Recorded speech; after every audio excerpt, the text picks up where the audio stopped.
Clubhouse செயலி இளைஞர்கள் மத்தியில் பெரும் வரவேற்பை பெற்று வருகிறது. ஆடியோ வடிவிலான உரையாடலுக்கு பயன்படும் வகையில் இந்த செயலி வடிவமைக்கப்பட்டுள்ளது. மறக்காம சர்ப்ரைஸ் பண்ணுங்க. Thank you. WhatsApp, Facebook, Instagram, Twitter வரிசையில் கடந்த சில நாட்களாக வைரலாக இருக்கும் செயலி Clubhouse. இந்த செயலியில் ரூம் எனப்படும் குரூப்களை உருவாக்கி அதன் மூலம் உரையாடலை நிகழ்த்தலாம். ஒரு ரூமை உருவாக்குபவரே யார் பேசலாம், யார் பங்கேற்கலாம் என்பதை தீர்மானிக்கும் வசதிகள் இந்த செயலியில் உள்ளன. இன்ஸ்டாகிராம், ட்விட்டர் கணக்குகளை Clubhouse கணக்கோடு இணைத்துக் கொள்வதற்கான வசதியும் உள்ளது. இந்த செயலிக்கென பிரத்யேக லோகோ எதையும் வடிவமைக்காமல் சமூக மாற்றத்திற்காக பணியாற்றும் தலைவர்களின் படங்களே ஐகானாக பயன்படுத்தப்பட்டு வருகிறது.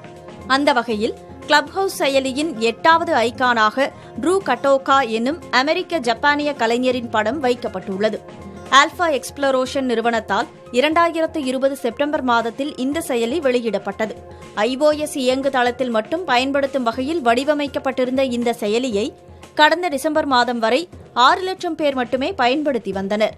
2021 மே மாதத்திலிருந்து ஆண்ட்ராய்டு இயங்குதளத்திலும் பயன்படுத்தும் வகையில் மாற்றம் செய்யப்பட்டதை தொடர்ந்து இளைஞர்கள் மத்தியில் இந்த செயலிக்கு பெரும் வரவேற்பு கிடைத்திருக்கிறது. அந்த வகையில் 26 லட்சத்துக்கும் மேலானவர்கள் தற்போது Clubhouse செயலியை பயன்படுத்தி வருகின்றனர். இந்த செயலிக்கு மக்கள் மத்தியில் கிடைக்கும் வரவேற்பை தொடர்ந்து 2.91 லட்சம் கோடி ரூபாய்க்கு அதனை வாங்குவதற்கான பேச்சுவார்த்தைகளை ட்விட்டர் நிறுவனம் நடத்தி வருகிறது. ஒரு பக்கம் Clubhouse செயலிக்கு பெரும் வரவேற்பு கிடைத்து வந்தாலும் ஓமன், சீனா, ஐக்கிய அரபு குடியரசு போன்றவை இந்த செயலியில் பாதுகாப்பில்லை என கூறி தடை விதித்திருக்கின்றன. எகிப்து அரசு Clubhouse செயலி தீவிரவாதிகளின் கூடாரம் என விமர்சித்திருக்கிறது.